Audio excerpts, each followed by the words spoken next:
जय जवान जय किसान के साथ जुड़ा जय चंद्रयान का नारा। चंद्रमा पर विजय पाकर चंद्रयान 3 ने सरजमी का परचम लहराया। प्रधानमंत्री नरेंद्र मोदी की आंखों से छलके खुशी के आंसू। लेकिन लैंडिंग के आखिरी पलों में क्यों हुआ था विक्रम लैंडर बेकाबू?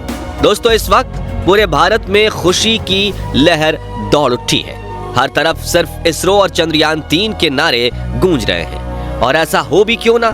चांद की सतह पर सेफ लैंडिंग करके जहां अमेरिका, चीन और सोवियत यूनियन ने अनेक फेल मिशन करने के साथ अरबों डॉलर्स पानी की तरह बहा दिए थे, वहीं इसरो ने यह काम अपनी पूरी शिद्दत के साथ दूसरी कोशिश में ही कर दिखाया है और दुनिया भर में हिंदुस्तान का सर गर्व से ऊंचा कर दिया है। इस वक्त दुनिया भर में इंग्लिश मीडिया से लेकर स्पेनिश और रूसी मीडिया तक हर तरफ सिर्फ चंद्रयान 3 की ही बात चल रही है और नासा से लेकर जापान तक सभी स्पेस एजेंसीज इसरो को शुभकामनाएं दे रही हैं। तो कैसा था चंद्रयान 3 का वो यादगार सफर जिसने इतिहास के पन्नों में अपनी यादगार जगह बना ली, और क्यों आखिरी के कुछ पलों में विक्रम लैंडर हुआ था बेकाबू? जानने के लिए वीडियो को अंत तक जरूर देखिए। दोस्तों, 6 सितंबर 2019 भारत के इतिहास का एक ऐसा काला दिन था जिस वक्त पूरे देश की आंखों में आंसू थे, क्योंकि हमारा चंद्रयान 2 अपनी मंजिल के बेहद करीब पहुंचकर फेल हो गया था और इसरो के वैज्ञानिकों की 5 साल की मेहनत पर पानी फिर गया था। लेकिन वो कहते हैं ना, हार कर जीतने वाले को ही बाजीगर कहते हैं। 4 साल दिन रात मेहनत करने के बाद इसरो ने ऐसी बाजी मारी कि पूरी दुनिया देखती रह गई। जी हाँ, इस बार भी इसरो के हेडक्वार्टर में वैज्ञानिकों की आंखों में आंसू थे, लेकिन गम के नहीं बल्कि खुशी के, हार के नहीं बल्कि जीत के। दोस्तों, ये जीत कितनी बड़ी है उस बात का अंदाजा आप इसी से लगा सकते हैं कि दुनिया भर के आधे से ज्यादा देशों ने चांद पर जाने की कोशिश की थी, जिनमें से सिर्फ रूस, अमेरिका और चीन ही चांद पर सॉफ्ट लैंडिंग करने में सफल हो पाए थे, लेकिन वो भी अनेक नाकामयाब कोशिशों के बाद।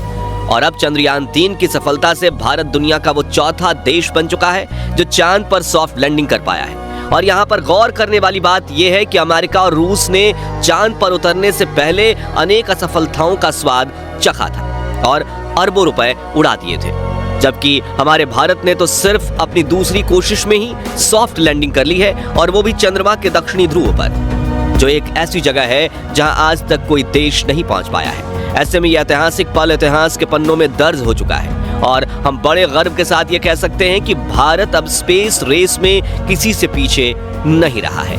अब सवाल आता है कि इस बड़ी सफलता से भारत को क्या-क्या फायदे होंगे। तो आपको बता दें कि इस मिशन से इसरो ने वो कर दिखाया है जो करने में 2 दिन पहले ही रूसी स्पेस एजेंसी फेल हो चुकी है। वहीं नासा ने पिछले 50 सालों से कोई मून लैंडिंग मिशन नहीं किया है। ऐसे में इसरो की यह उपलब्धि हमारी काबिलियत को दर्शाती है, जिस वजह से दुनिया भर की स्पेस एजेंसीज अब अपने करोड़ों रुपए की सैटेलाइट लॉन्च करने के लिए इसरो पर भरोसा दिखाएगी और हमें कई बड़े-बड़े स्पेस प्रोजेक्ट्स मिलने वाले हैं, जिसकी शुरुआत पिछले दिनों सिंगापुर की सैटेलाइट लॉन्चिंग से हो चुकी है। भाई दोस्तों, इसरो का लॉन्च व्हीकल मार्क 3 रॉकेट बेहद कम खर्चे में किसी भी स्पेस मिशन को लॉन्च कर देता है। ऐसी बड़ी खबर यह है कि एलन मस्क की स्पेस एक्स और जेफ बेजोस की ब्लू ओरिजिन जैसी प्राइवेट स्पेस कंपनीज भी अपने स्पेसक्राफ्ट मिशंस के लिए इसरो की मदद लेने के बारे में सोच रही है। वहीं जब भविष्य में हम चांद और मंगल पर ह्यूमन कोलोनाइजेशन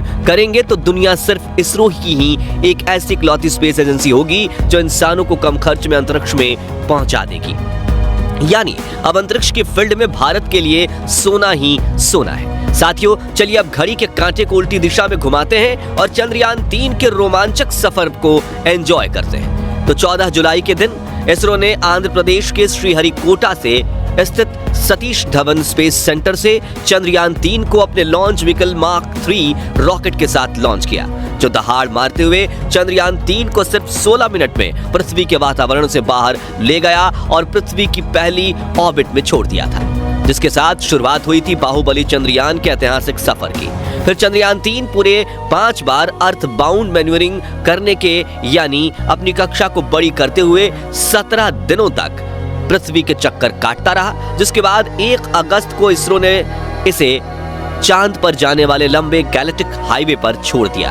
दोस्तों, इस हाईवे पर चंद्रयान 3 ने पूरे 5 दिनों का सफर किया और 5 अगस्त के दिन इसरो ने ऐसा बड़ा खेल कर दिया जिससे चंद्रयान 3 मिशन के सफलता के चांसेस काफी ज्यादा बढ़ गए।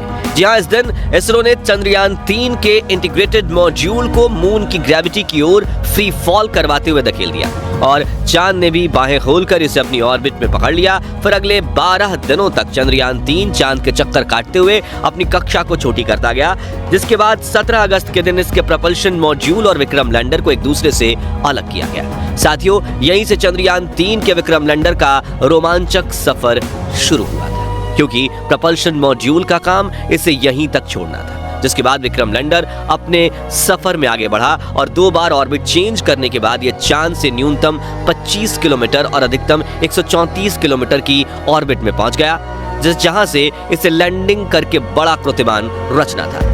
इसी बीच दोस्तों, चंद्रयान 3 के विक्रम लैंडर ने चंद्रयान 2 के ऑर्बिटर के साथ संपर्क साध लिया था, जो कि पिछले 4 सालों से चांद की कक्षा में परिक्रमा कर रहा था। उसने चंद्रयान 3 का वेलकम करते हुए कहा था कि अब मैं तुम्हारा लैंडिंग में साथ दूंगा, जिसमें विक्रम लैंडर के साथ इसरो के मिशन ऑपरेशन कॉम्प्लेक्स की तो पहले तो प्रपल्शन मॉड्यूल और फिर चंद्रयान 2 के ऑर्बिटर के जरिए 2-वे कम्युनिकेशन एस्टेब्लिश्ड हो गई थी, यानी हम पूरी तरह से तैयार थे। लेकिन इसी बीच रूस की तरफ से एक शॉकिंग खबर ने इसरो का दरवाजा खटखटाया, जिससे चंद्रयान 3 मिशन के सक्सेस रेट पर कई सवाल खड़े हो रहे थे। दरअसल 20 अगस्त के दिन चांद पर पहले पहुंचने की कोशिश कर रहे रूस के लूना 25 लैंडर का अचानक अपने कमांड सेंटर से संपर्क टूट गया और वो एकाएक चांद की सतह पर गिरकर क्रैश हो गया, जिससे रूस का 1600 करोड़ का मून मिशन फेल हो गया और इसी वजह से चंद्रयान 3 मिशन पर भी दबाव बढ़ गया था। लेकिन वो कहते हैं ना, मेहनत रंग लाती ही है। सचमुच ऐसा ही हुआ।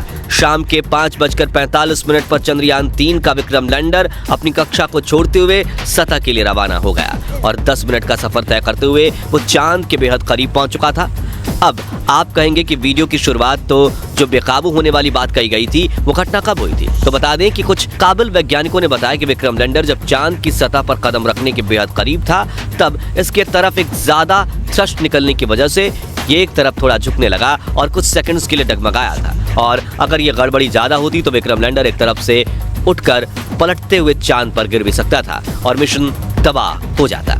लेकिन इसके अंदर फिट किए गए एडवांस आर्टिफिशियल इंटेलिजेंस रोबोट ने इस थ्रस्ट को कंट्रोल करते हुए बेकाबू हुए विक्रम लैंडर को फिर से काबू में किया और आखिर में 6 बजे हमारे विक्रम ने चांद की सतह पर कदम रखा। दुनिया भर में भारत की बुद्धिमत्ता और महानता का परचम लहरा दिया और इस तरह 42 दिनों के लंबे सफर के बाद विक्रम लैंडर ने भारत का झंडा इतनी ऊंचाई पर लहरा दिया कि जिसे देखने के लिए पूरी दुनिया को अपना सर ऊंचा करना पड़ेगा और इस कामयाबी में भारतीयों का सर तो गर्व से ऊंचा हो ही गया है। तो दोस्तों, फिलहाल बस इतना ही। आप इसरो की इस अपार सफलता पर क्या कहना चाहेंगे, कमेंट करके जरूर बताइएगा। और अगर आप चंद्रयान 3 की सफलता से वाकई में खुश हैं तो जल्दी से इस वीडियो को लाइक और शेयर कर दीजिए, ताकि हम भी देखें कि कौन कौन सच्चे भारतीय हैं। साथ ही इसरो के स्पेस मिशन से जुड़े ऐसी अपडेट्स के लिए हमारे चैनल को सब्सक्राइब करके पास वाली घंटी जरूर बजा दीजिए। धन्यवाद।